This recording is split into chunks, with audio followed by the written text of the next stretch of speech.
Fallout New Vegas has plenty of iconic enemies, and one of them is a tiny Deathclaw in the Old World Blues DLC. That thing's a gremlin.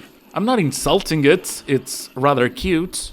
It's also a Gremlins the Movie Easter egg, that's why it won't go anywhere near the fountain in Higgs Village, even though in the movie, Stripe likes water, but yeah.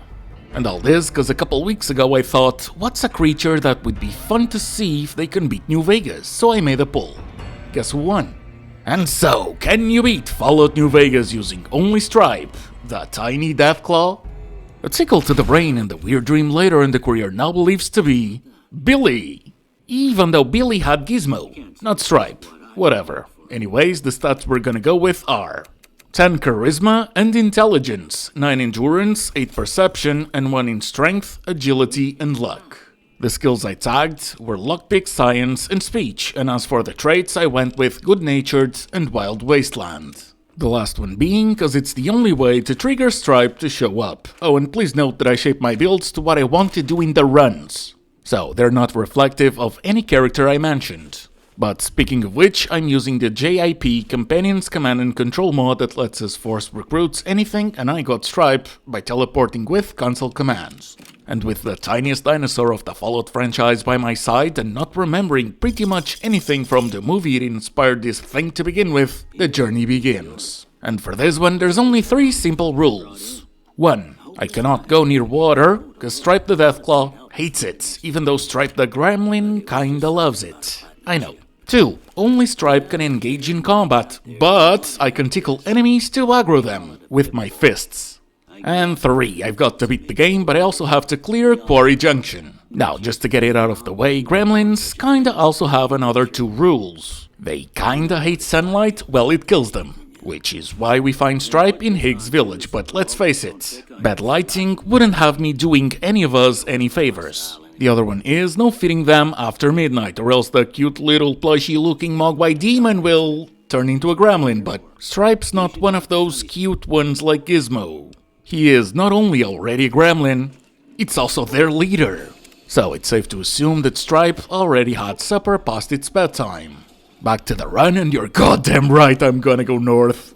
Which means, here comes Victor, cause he already dug me once, and he's got no interest in doing it twice. Can't blame him, he wouldn't stand a chance against Cazadors unless Mr. House sent at least a small army. But nevertheless, I ignored his advice and charged head-on to the nearest Cazador I saw, and then I ran like a little bitch.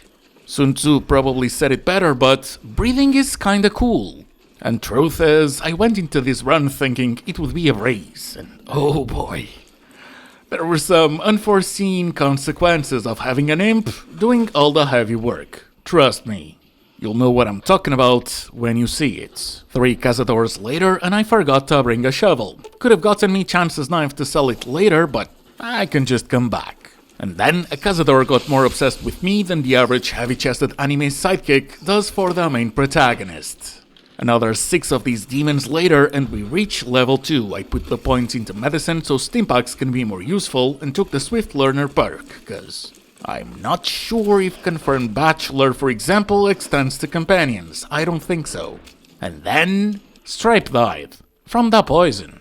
And this mod is very customizable, but I left everything in default.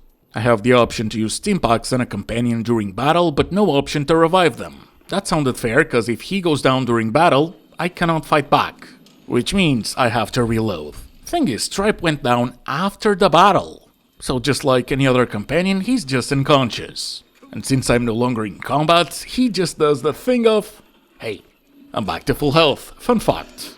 This is the only time in the run this could happen, because Cazadors. Oh, and by the way, if I rest on a bed, his health will not change. I'll really have to stockpile on stimpaks for this one. So yeah, it's pretty much a Pokemon challenge where you cannot use the Pokemon Center. And in Bonnie Springs, Stripe earns me plenty of good loot. The Viper Leader goes down in 1 hit, I get me his precious Love and Hate Knuckles. Hit level 3, use the skill points to round both Medicine and Speech to 50 and use the last point in Science. Don't worry about Speech though, I'm not gonna weasel my way out of a Hoover Dam fight. And with my carry weight pretty much maxed, I fast traveled back to Good Springs, sold Chet some things I didn't need, got me a shovel and went back to Chance's grave for that unique weapon. Back to Bonnie Springs, and a Deathclaw spawned out of nowhere. Stripe was losing at the slap championship because his arms are hella tiny. And this is where I became really unsure about Quarry Junction. Oh, and that weird thing having a collision party is a fire gecko. And to spice things up, a viper also shows up, and now it's a 2-on-1. Fortunately, Stripe got his head on the game and took care of those two, plus yet another viper that came by to say hello. We bid them goodbye, and I went into Red Rock Canyon for one thing and one thing only, and that's not the map marker, cause remember the water rule? Yeah, if Stripe won't even go near a fountain, how can I justify putting it on a raft to go meet Kaiser? So yeah, this means the NCR's getting a prehistoric chicken on their rank since they don't need us to meet Kaiser. I got me the Turbo the Cans had laying around, visited Papa Khan, and explained to them what a donkey punch was. Hiding behind a chair kept me alive, and Stripe's monstrous against anything that doesn't have long arms to no one's surprise. Level 4 meant more points into science, cause I'm planning a little something for later, and then I took the second Swift Learner perk. And then there's Carl. He only cares about the Legion, but it's better we don't leave any witnesses, so fuck Carl. Then, as I was making my way into Fiend territory, a bunch of fire geckos kindly asked to become our lunch. And 61 XP for each is pretty great. I then tried to heal up Stripe, but Donnie interrupted me, so our boy had desserts. I've also got to be really close to him to heal him, but damn, it takes a lot of stim packs to get him to near full health. Violet's dogs, they just stared menacingly towards us, but neither they or my good boy made a move. That was interesting. And then Cook got cooked as Stripe was cooking. And at this point, we've gotten some great armor. Reinforced metal, to be exact. I used level 5's points on science once again, and the way is pretty safe from here on out. From the Sunset Sarsaparilla's headquarters through Camp McCarran and to the Gunrunners, I didn't spot a single enemy. I sold some more junk, got Freeside's Gates map markers, and made my way to the Mad Cows. 6 XP later, and we went to Field Shack for a quick nap. I cannot grab Abilene on this one, cause with Wild Wasteland, it instead shows up on Jimmy's Well, after Rex's quest. And that is not on today's menu. And then came George, the boomer that's not really part of the boomers. We made a bet, and I told the left hill that I love it unconditionally, as I prayed for Stripe not to get targeted. Somehow, this went a lot better than it sometimes does, even without a companion. Gate guy's in shambles, knowing he needs to get good outside of Elden Ring, and Raquel introduces us to Mother Pearl. Something, we've been waiting for 5 years for an outsider to come along, and we greet them as if Oppenheimer were God. She then asks me to help out, or not. So I don't. What I do is visit the hangar and turn Jack and Loyal into tuna cans. And you can also bet that I went back to Miss Pearl to thank her how they've greeted everybody for a good 5 years. 2 randos later, and I was finally able to fast travel back for another quick nap. And then George had to be reminded that when you make a bet, you don't just return the person's money, you give them the whole purse. Unfortunately, I doubt he will remember that. I then went back to Freeside and into Old Mormon Fort, bought all the stim packs Julie Farkas had available, and visited the Kings. Pacer, he's gonna be a nuisance down the line, so I'm just gonna punch him in the face now.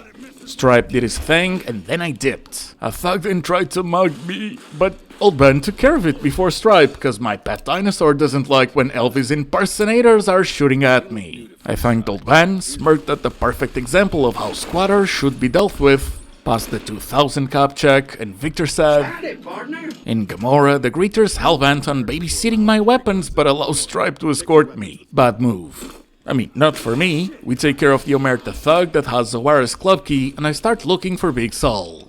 And as luck would have it, he came looking for me too. And since that's all we needed from Gamora, I left, and they were even kind enough to return me my inventory back. Dummies. Then I went to the tops, but not for the platinum chip. I know it's possible to beat the game without even speaking to Benny. So I'm going to attempt that for fun. So I'm just gonna get slightly close to him to complete They Went That Away. Level 6 and 7 came around, I took the last Swift Learner perk, got science to 100, and dumped the rest of the points into medicine. Back to Victor, and the thing about science is With 100 in it, you can hack your way to Mr. House without a platinum chip. So I did exactly that. Kinda forgot. I also needed to hack a second terminal, but the second one's easier than the first. In the control room, I couldn't get Stripe to attack House even after a knuckle breakfast, so I disconnected the cyborg mommy from his network. And even though the Securitrons aggroed because I had a companion with me, they were chill in the casino floor? I don't know why, man. Probably because companions don't wait in the penthouse for a reason, but they do in the casino. Okay. And once outside, an NCR trooper has a message for us from Ambassador Crocker, and apparently it's very important. I see you received my message. Good, good. I had something important to discuss with you. Dennis then goes on about how the NCR is in a tight spot and that he thinks we can lend an extra hand. He'd like to have the boomers on the NCR side, but has heard that they're hostile to any and everything that moves near them. So I tell him that we've met them, and I don't think we could ever make amends about what happened. He is a bit disappointed, but tells me to come back the day after, and for some reason, waiting didn't put him back in his office. I had to go look for him and wake him up. It was noon. I checked. My man just wanted 5 more minutes, but it's no wonder the NCR isn't doing great. Anyways, he's highly worried about the increasing violence in Freeside between his men and the Kings. He says he can also trace most of the attacks back to a king named Pacer, and that violence would stop if he is removed. But he also warns us to be wary about our methods, cause outright killing him could make the people think that the NCR did it. Now, you know I dealt with Pacer before even meeting the NCR. The Kings know it, cause they've seen a whole dinosaur. But somehow Dennis over here is baffled. Oh, I've already heard. Pacer is dead. The Kings are up in arms. The entire area is gripped by chaos and the violence has only increased. In fact, I've heard that many are assuming the NCR did it without even looking into the matter. I didn't even leave the room, but sure, he didn't know Pacer was dead before, but now does. The NCR radios are a miracle. I could rant, but I'm busy failing upwards. He gives me 300 caps and has received another message. Colonel Moore has been following our exploits and requests our presence in Hooverdam for a meeting. So, a lot of walking later through the NCR sharecropper farms, the 188 trading post, and Boulder City, and we reach Hooverdam. Good, you made it. I've been receiving reports of your activities for a little while now and wanted to meet you myself. You've proven yourself especially capable, and right now I can use all the capable people I can get. But did I though?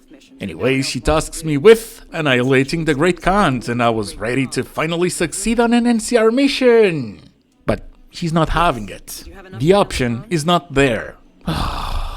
And so I went back to Red Rock Canyon to tell the remaining Khans that not only Bitter Springs was completely deserved, I mean, what did they suffer that they weren't doing to other people?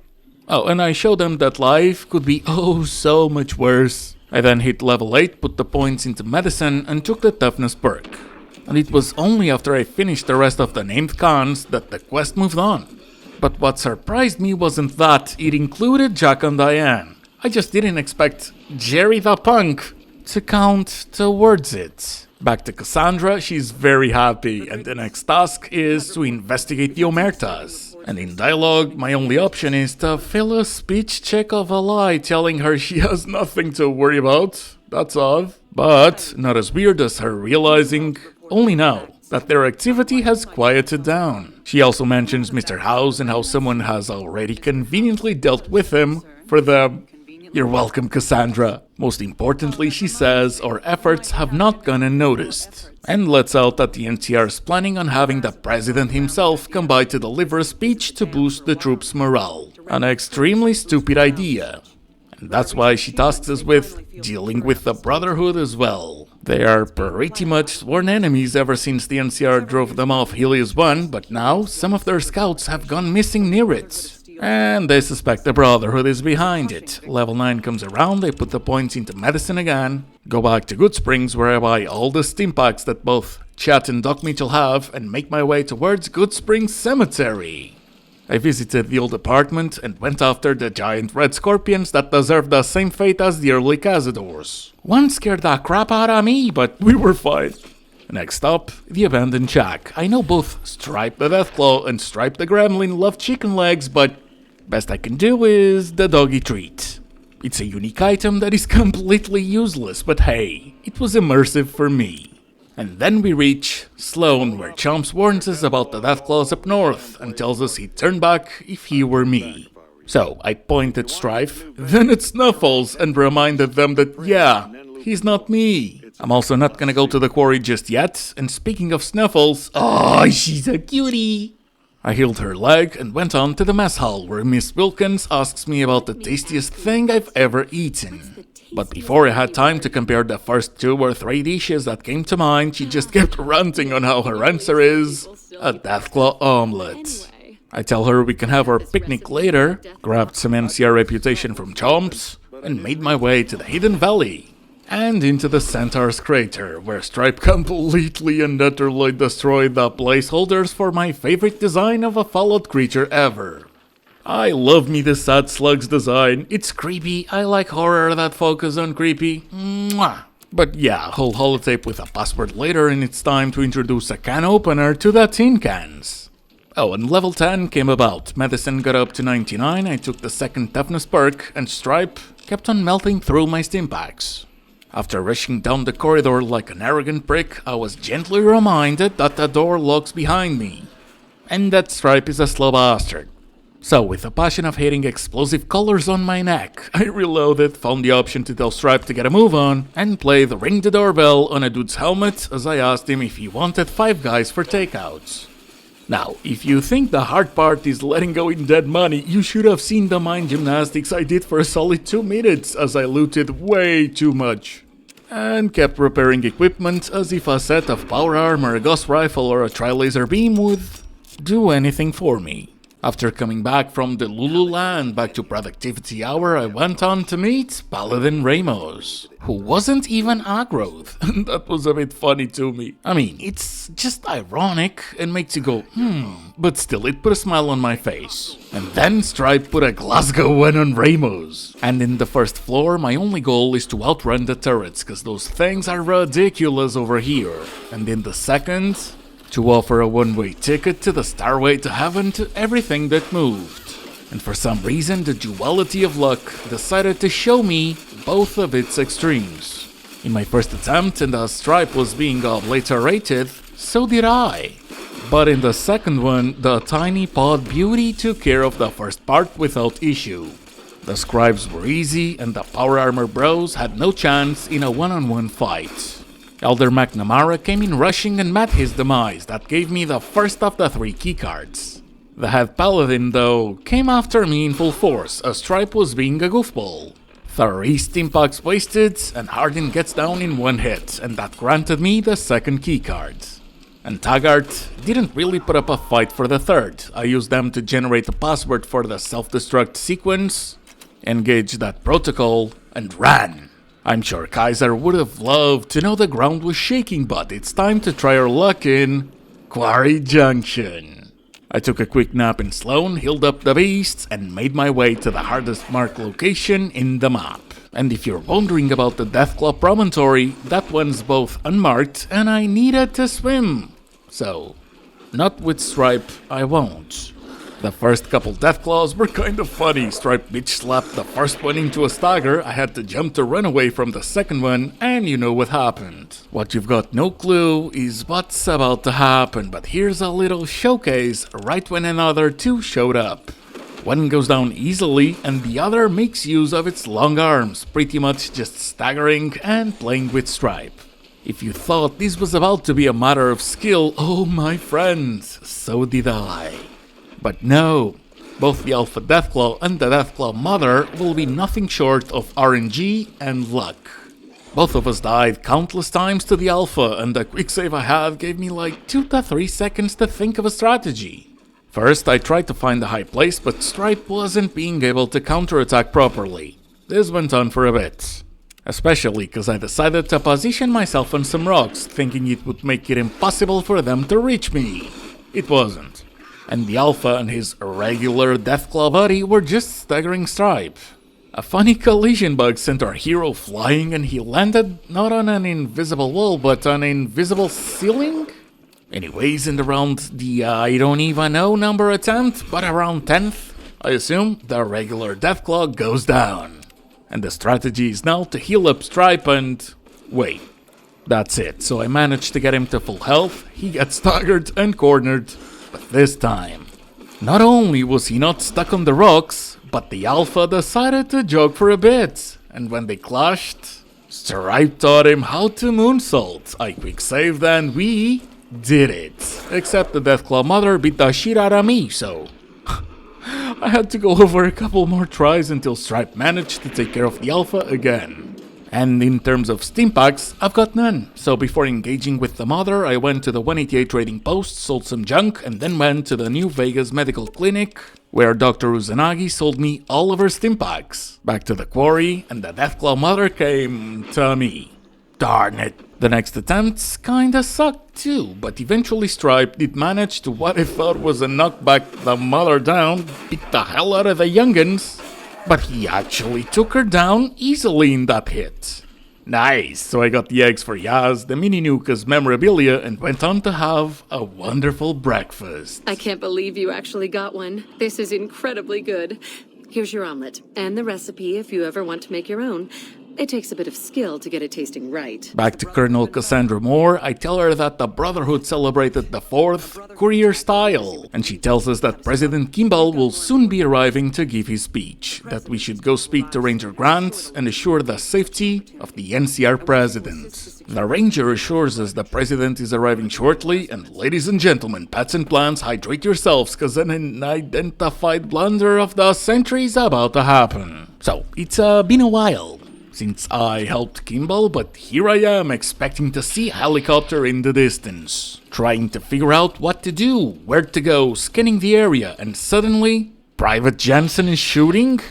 Why is a powder ganger there? Why am I not authorized to go upstairs? But one pretty please later, and the private makes the area public, so I take the ladder, nothing's happening. I go back down, the radio does nothing, Ranger Grant says hello, and Private Jeremy Watson can't believe someone wanted to kill the president. And he's glad he got out of here safe. What? Surely the powder ganger wasn't the assassin. Could it be? But oh well, at least Kimball is safe. Damn it! Can't believe the president is dead. I have no words, but since I can just go back to Cassandra, I just go. Is the president safe? Colonel, if this is a psyop, I am not gonna take the blame for it. She assures me that no, it's just New Vegas being New Vegas, and tasks me with doing to Lanius what the NCR had previously done to Joshua Graham. 2,000 XP points in the General Lee Oliver rant that made Ulysses seem reserved and shy in comparison, and we now have to go from Oliver's compound through the whole facility. Mike Lawson warns us about the Legion attack and how they're infiltrating from the intake tunnels as well. Then both me and Stripe get swarmed by a ton of Canturians and Legionnaires. A solid minute of me running around in circles like a headless chicken goes by, and Stripe takes care of these guys. Then I decide to just outrun the Legion in the offices, as we had plenty of NCR members to take care of them. I healed Stripe and kept on making my way through the dam. Stripe's awesome. We reached the checkpoint.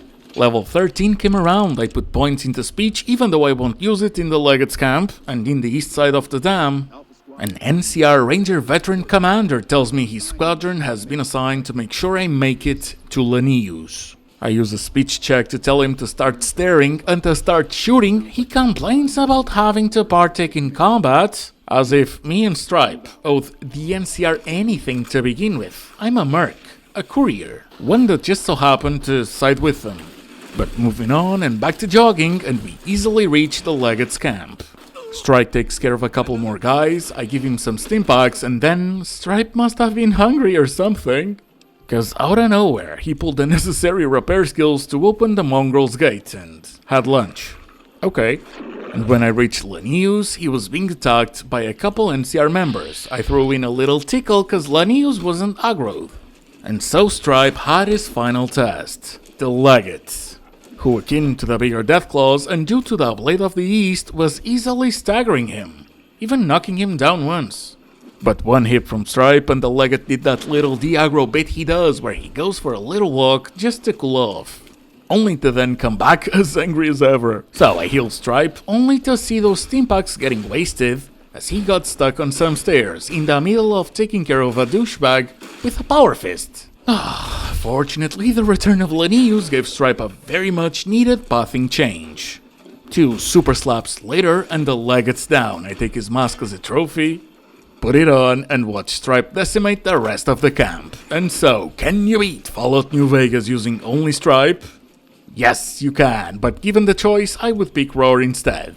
Which, by the way, I've also done a challenge like this using Roar. Check the playlists for more challenges. Like the video if you want more of these, subscribe if you're new, I'm always open for ideas and feedback, and I'd like to give a big shout out to Steve Whittle and to John Walker for their support of the channel. And to you! So, thank you so much for watching, I hope you enjoyed, I hope I'll see you on the next one, and I hope you have a good one. Bye! Kind of curious how this is going to pan out in the long run, but I guess history will tell us in its own sweet time. And so the courier who had cheated death in the cemetery outside Good Springs cheated death once again, and the Mojave Wasteland was forever changed.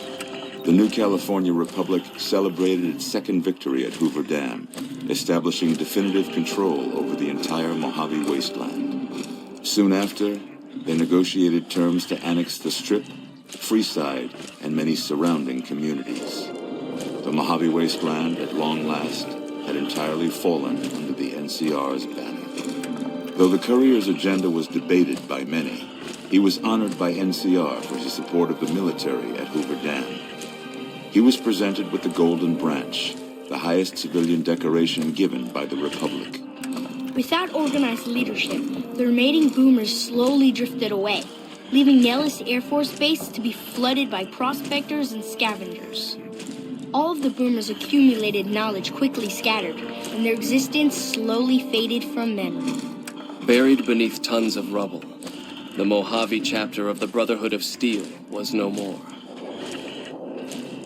Those few who were outside the Hidden Valley bunker when it was destroyed settled into new lives, or headed west to find a new chapter to join. Never weakened by NCR, the Fiends staged an attack against Camp McCarran during the Second Battle at Hoover Dam. Though NCR repulsed the Fiends, they suffered heavy losses in the process. After the NCR's victory at the dam, the followers of the Apocalypse were pushed out of Old Mormon Fort during its occupation by NCR forces. NCR further encouraged them to leave Outer Vegas entirely, and the followers had no choice but to comply. Good Springs saw more trade along I-15 after NCR gained control of the Mojave Wasteland. But with that came a heavy burden of the Republic's taxes. Some old-timers, unable to handle the cost, were forced to move on, grumbling all the while. After generations of being beaten down, the great Khans were finally broken by the courier.